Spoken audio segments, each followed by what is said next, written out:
Rodrigo Carreras, embajador de Costa Rica y catedrático de la Universidad Nacional. Nació en Desamparados el 10 de agosto de 1947.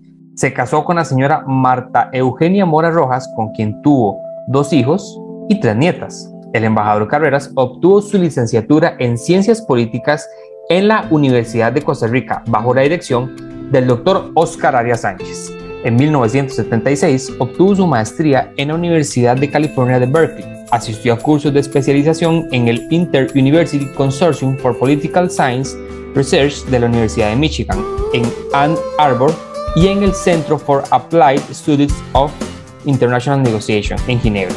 Asistió además al Instituto de Administración Pública de Maastricht en Países Bajos. Empezó su carrera diplomática como delegado de Costa Rica en las Asambleas Generales de las Naciones Unidas en 1971, número 26 y 27. Desde 1972 y hasta 1976 fue cónsul general de Costa Rica en San Francisco, California, y desde esa posición ocupó los cargos de secretario tesorero, vicedecano y finalmente decano del cuerpo consular en esa ciudad. Posteriormente, fue designado como jefe del gabinete del ministro de Relaciones Exteriores y Culto, el doctor Gonzalo Faso. En esa ocasión participó en diversas asambleas generales de las Naciones Unidas, la Organización de los Estados Americanos y en reuniones de diferentes organismos internacionales, así como en varias y complejas negociaciones. Desde 1982 hasta 1984 fue embajador extraordinario y plenipotenciario de Costa Rica en Brasilia. Luego, de 1984 a 1988, trabajó con el expresidente don José Figueres como director ejecutivo del Centro para el Estudio de Problemas Centroamericanos y Caribeños. Durante la primera presidencia del doctor Óscar Arias, sirvió como director general de Política Exterior en la Cancillería. Acá participó en diferentes tareas bilaterales y multinacionales, en especial aquellas relacionadas al proceso de paz y democracia de Centroamérica y en el desarrollo del Plan de Paz Esquipulas II. En 1989, la Comisión Calificadora de Servicio Exterior de la República reconoció su rango como embajador de carrera. Desde 1990 hasta 1994 estuvo bajo el régimen de disponibilidad, enseñando en la Escuela de Relaciones Internacionales de la Universidad Nacional, las cátedras de Teoría de Relaciones Internacionales, Historia de Relaciones Internacionales, Geopolítica, Métodos de Investigación Social, Toma de Decisiones y Negociación. En ese recinto universitario ostenta el rango de catedrático desde 1977. Desde el 8 de mayo de 1994 y hasta el 8 de mayo de 1998, sirvió como el primer embajador de carrera en ser viceministro de Relaciones Exteriores, actuando durante mucho de este tiempo como canciller ad interim. Desde el 15 de octubre de 1998, sirvió como embajador extraordinario y plenipotenciario de Costa Rica en Israel, cuando Costa Rica mantenía su embajada en Jerusalén. En 1999, presentó sus cartas credenciales en Ankara, Turquía, como concurrente el primer embajador extraordinario y plenipotenciario de Costa Rica de este país. Al terminar su primera misión en Israel, asumió como director general del Instituto del Servicio Exterior Manuel María Peralta. En julio del 2003 se trasladó a Managua, Nicaragua, como embajador extraordinario y plenipotenciario de Costa Rica. 3 años más tarde, en el 2006, por salud de su esposa y posterior fallecimiento, solicita permisos del Servicio Exterior en disponibilidad y se incorpora de tiempo completo a la Universidad Nacional como catedrático. En el 2010, asume una vez más como embajador extraordinario y plenipotenciario de Costa Rica en Israel, concurrente esta vez en la República de Chipre. En el 2015, se trasladó a la República de Cuba como embajador extraordinario y plenipotenciario hasta el 2017, en el que regresa a la Universidad Nacional hasta su jubilación a los 70 años.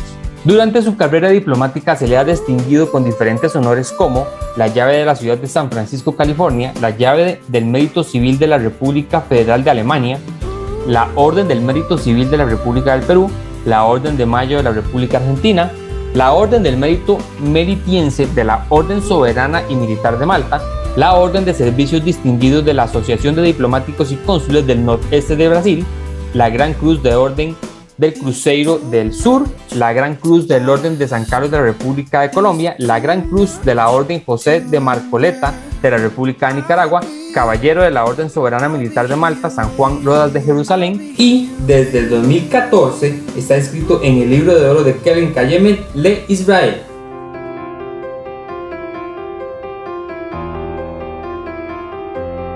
Don Rodrigo, muchísimas gracias por acompañarlos y aprovechamos también para felicitarlo por este premio que está por recibir. Sin duda alguna, pues es un honor poder estar con usted y compartir este pequeño rato con usted.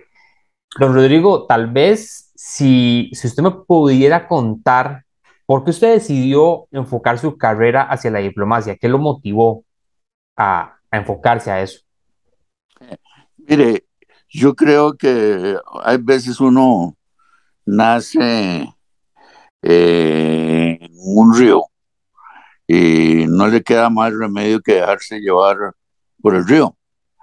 Yo precisamente nací a orillas del río Jorco, cuando se estaba gestando la guerra del 48.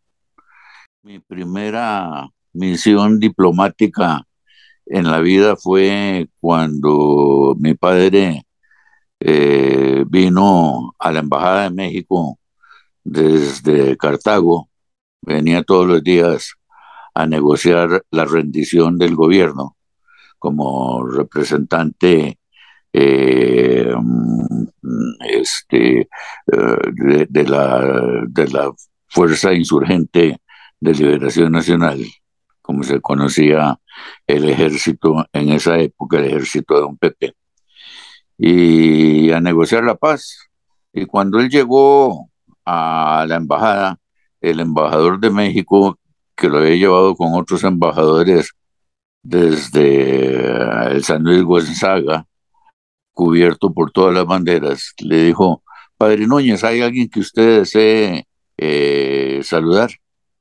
Entonces él sacó su billetera y se la dio al embajador de México y le dijo: mire, vaya a Cinco Esquinas, a tal y tal dirección, y ahí toque una puerta y le va a salir una señora, doña Daisy J., viuda de Carreras, que era mi madre, y dígale que quiero verla a ella y al niño.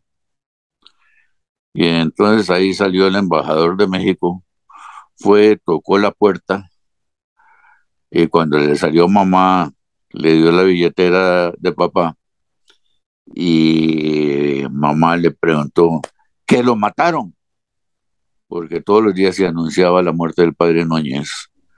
Y entonces el embajador Ojeda se sonrió y le dijo: no, está en la Embajada de México recibiendo la rendición del gobierno de Costa Rica. Y quiere ver al chamaco, ¿y a usted? Y entonces ahí se llevaron al chamaco. Y esa fue mi primera actuación en diplomacia, ahí cerquita de la Cancillería.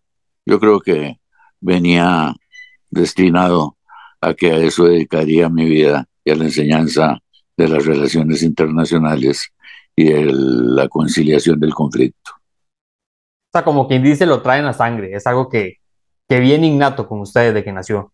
Así es, así es. Ahora, Rodrigo, ¿cómo se logra combinar la carrera diplomática con su vida personal? Porque ir de un país a otro, ¿cómo se logra esa combinación? Mire, eso es un problema muy común a los que vivimos la vida diplomática por varias razones. Por un lugar es difícil. Mi esposa, que Dios la tenga en la gloria, cada vez que me nombraban en algún lugar me decía: no, Rodrigo, esta vez te vas solo. Y yo le decía: bueno, ¿qué voy a hacer? No me queda más remedio. Pero siempre al final ahí iba conmigo y vivía, y realmente era un gran apoyo. Más bien, cuando ella falleció, me di cuenta que la vida de un diplomático solo es muy difícil, porque parte de la vida de un diplomático es su misma familia.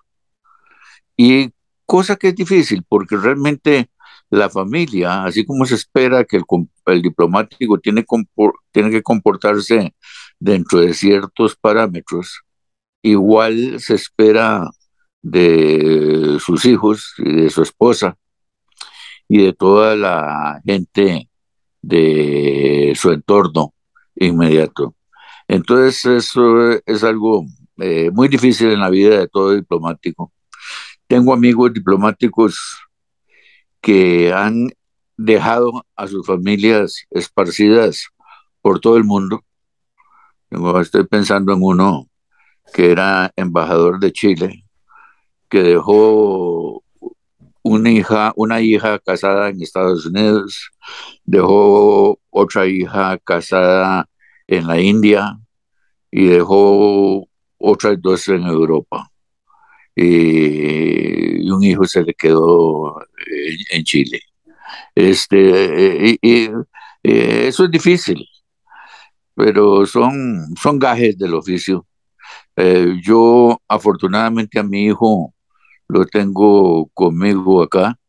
Mi hija sí, pero por otras razones se quedó en Washington porque se fue a estudiar a la Universidad de Denver, donde yo fui profesor, y ahí conoció un gringo muy buena gente, de lo mejor que hemos adquirido en la familia, y los dos viven en Washington trabajando. Ahora, además de esa anécdota, por decirlo así, que usted mencionó de su esposa, ¿qué otra cosa le decía a su familia, a sus hijos? ¿Qué le mencionaban cuando usted iba de un país a otro en esa carrera diplomática? Mire, los ajustes familiares han sido difíciles. Por ejemplo, cuando estábamos en Israel la primera vez, vivíamos en la ciudad de Jerusalén, en la capital de Israel, donde tiene que vivir un diplomático. Y claro, éramos solo dos embajadores que vivíamos en Israel, el de El Salvador y yo en aquella época. Muchas veces me preguntan si yo considero que deberíamos restablecer la embajada en Jerusalén. Y yo contesto, y mis amigos, sobre todo los amigos judíos, no les gusta cuando les digo que ya no es importante. ¿Y por qué ya no es importante? Porque ya tuvimos lo mejor de lo mejor.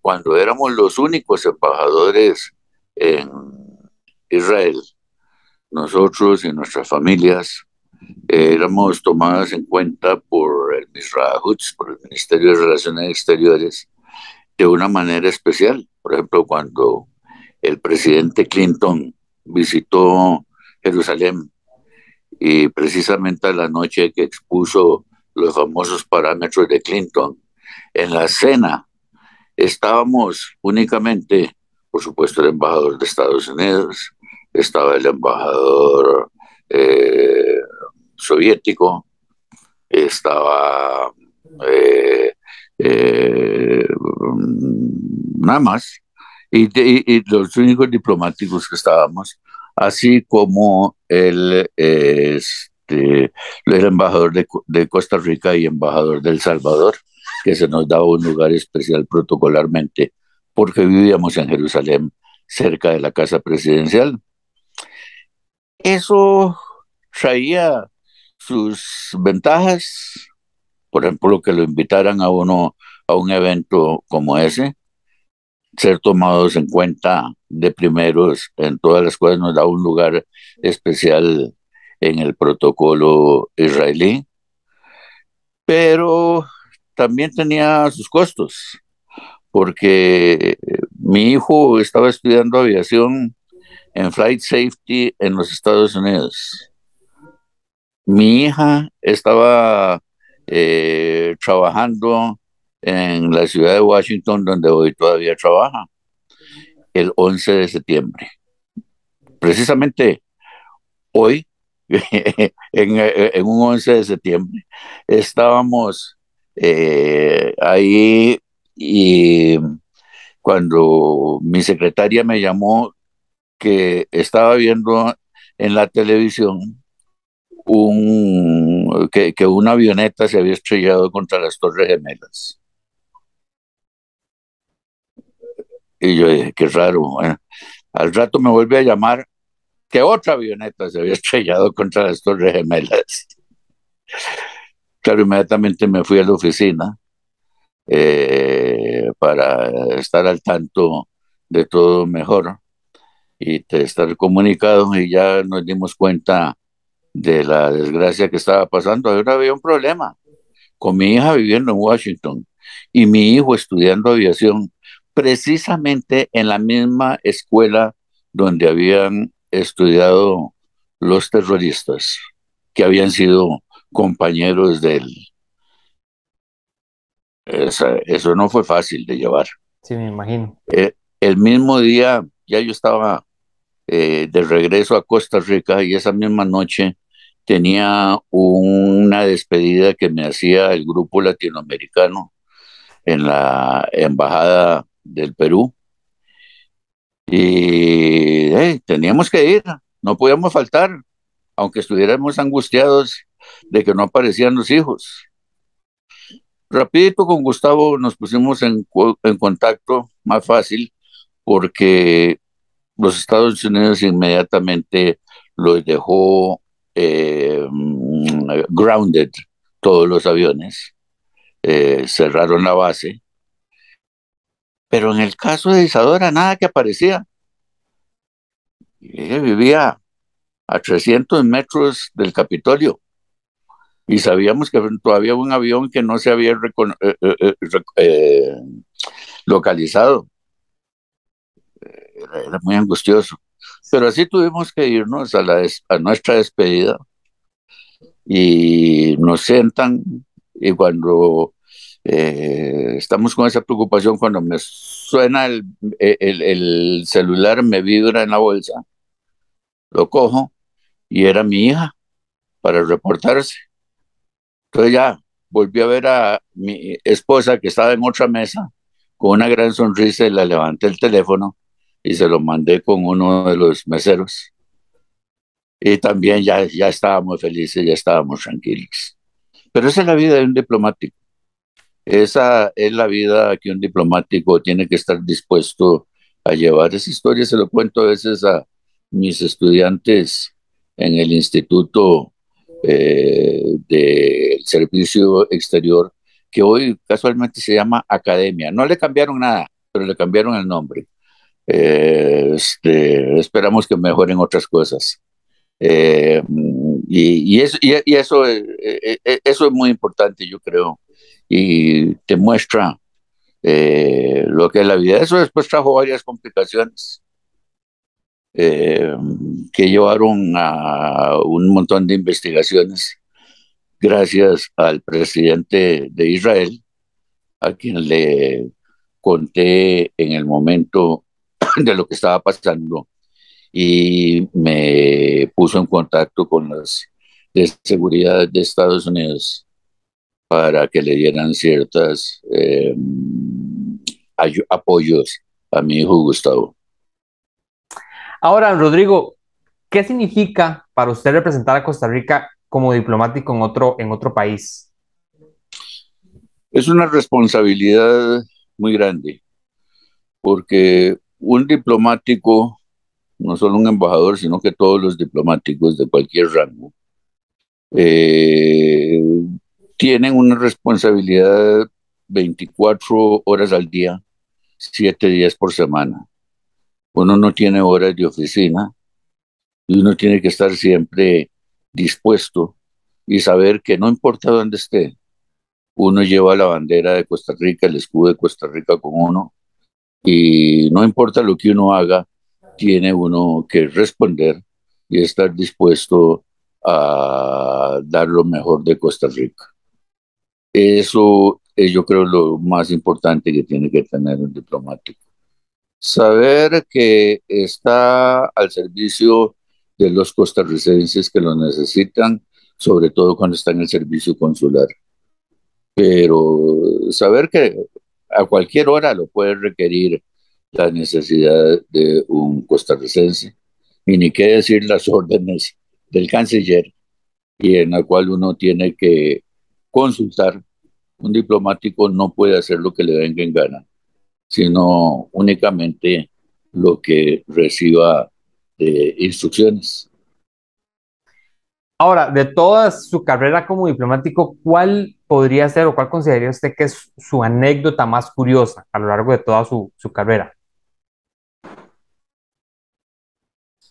Son tantas, que hay muchas personales que me acuerdo con cariño, como una señora que se quedó varada en Israel y no sabían qué hacer con ella.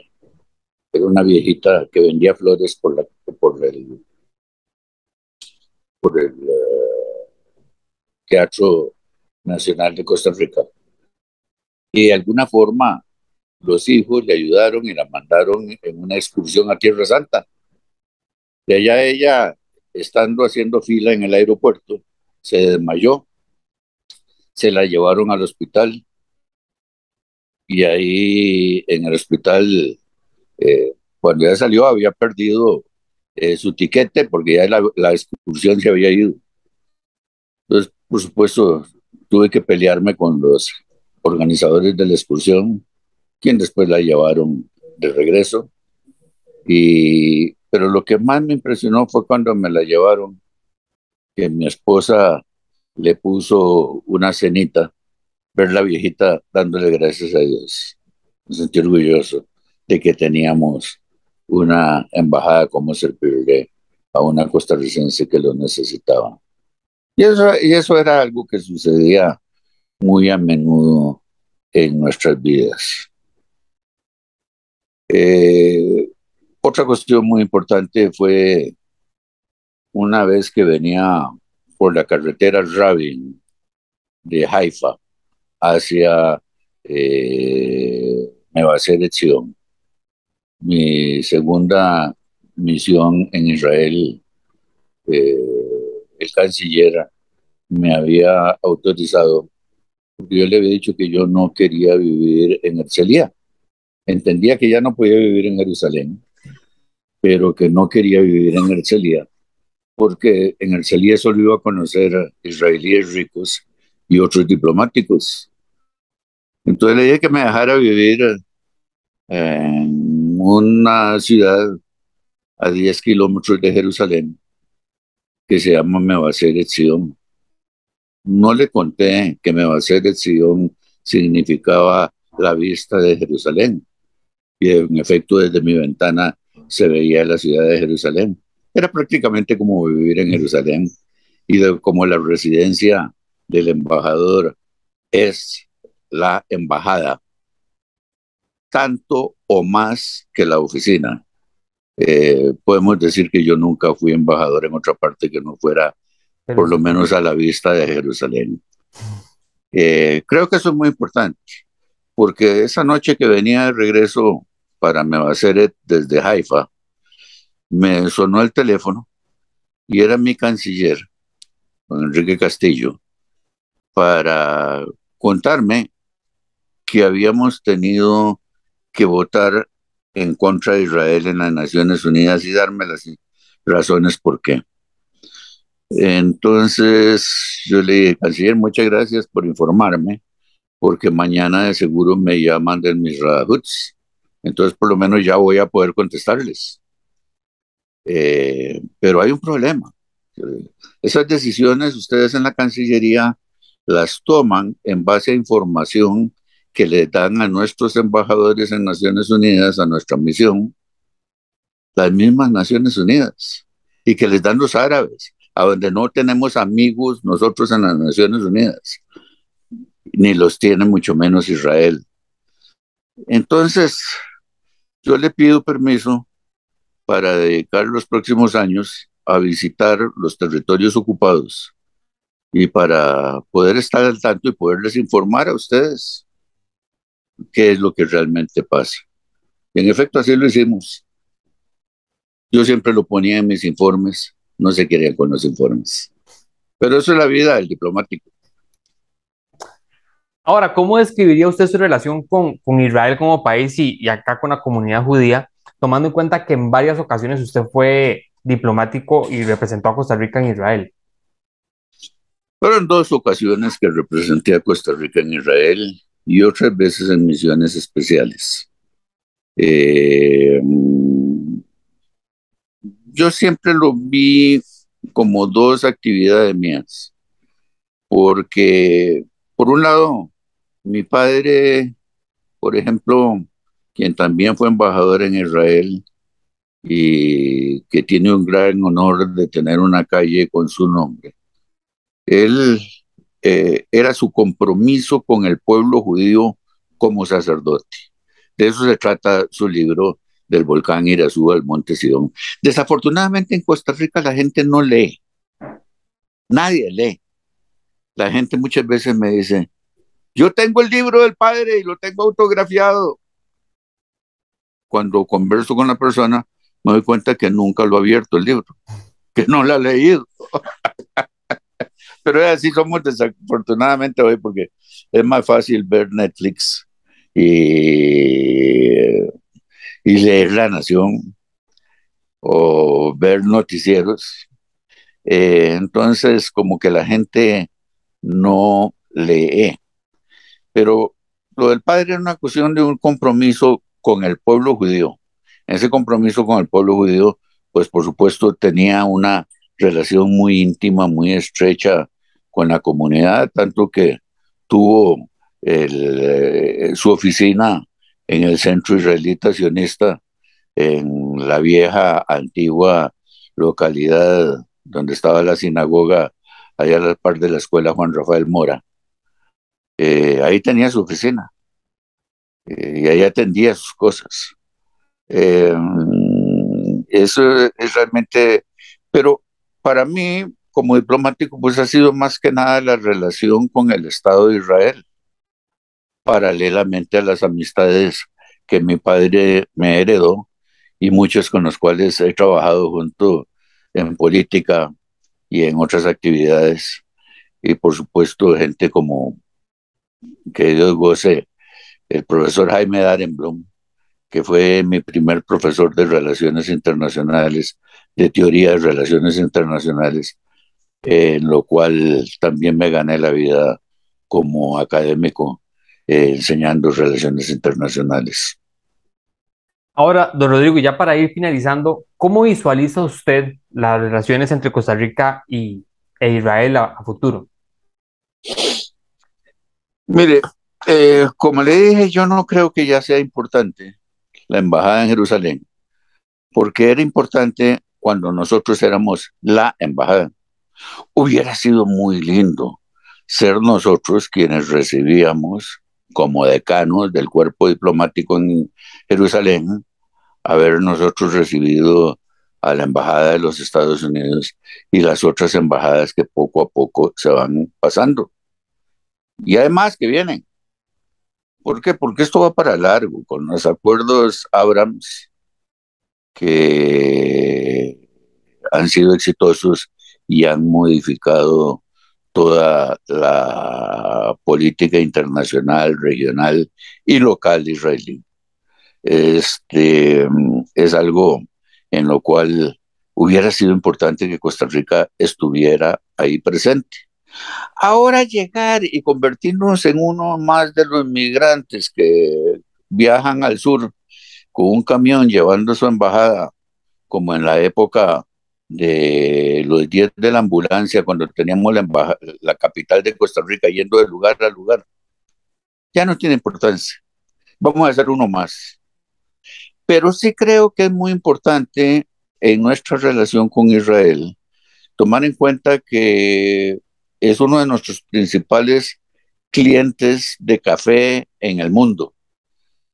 Se ha llevado a cabo un trabajo muy, muy grande en promoción de exportaciones y en arreglo de muchos asuntos en ese sentido.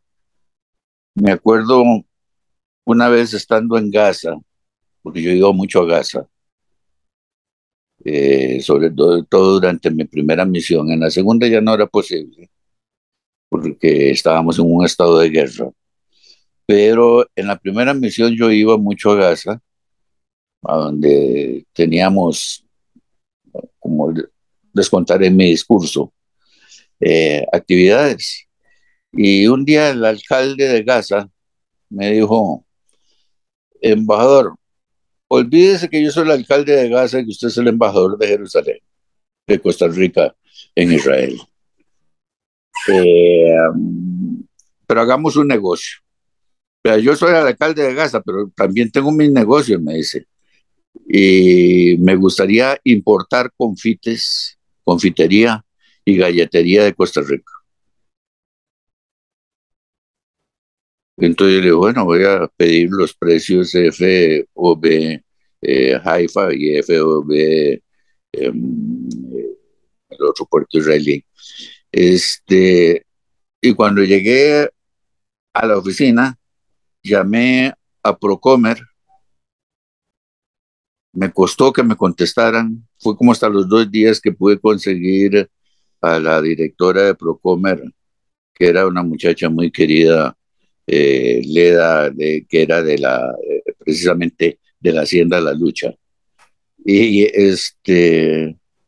y me dijo, déjeme estudiarlo, ya lo estoy estudiando. Al día siguiente me contesta, es que no tenemos el producto, no tenemos galletería, no tenemos confitería para mandarle la cotización, todo está comprometido, todo está vendido. Y yo me quedé pensando, ¿será que no entienden en Procomer?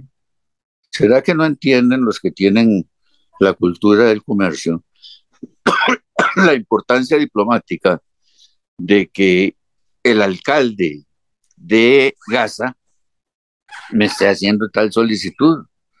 Era como para comprar los confites en alguna otra parte en Centroamérica y pues, cambiarles el envoltorio y mandarlo nosotros. ¿Por qué? Porque era un hito que se estaba rompiendo. No fue posible.